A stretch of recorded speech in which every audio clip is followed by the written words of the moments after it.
yes, Mr. President, we agree there were other presidents before you, as you have rightly stated. And true, they never went through what you are experiencing today. May it please you to know that the reason why Kenyans really had problems with them, Mwai, Kibaki and Uhuru Kenyatta were guided by the Constitution and the rule of law. They did not capture our constitutional institutions to work for them instead of working for Kenyans. They never killed children. They never attempted to build churches in State House. They never organized militias to destroy people's property and kill them. That is why you have a problem.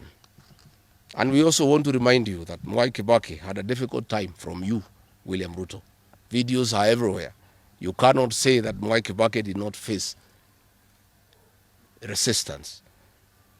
It's on record that you gave hell to President Kenyatta for 5 years. So it is hypocritical for you to allege that Mwai Kibaki and Uhuru Kenyatta had a very easy time. Most of the problems Mwai Kibaki and Uhuru Kenyatta had came from yourself, and it's on record.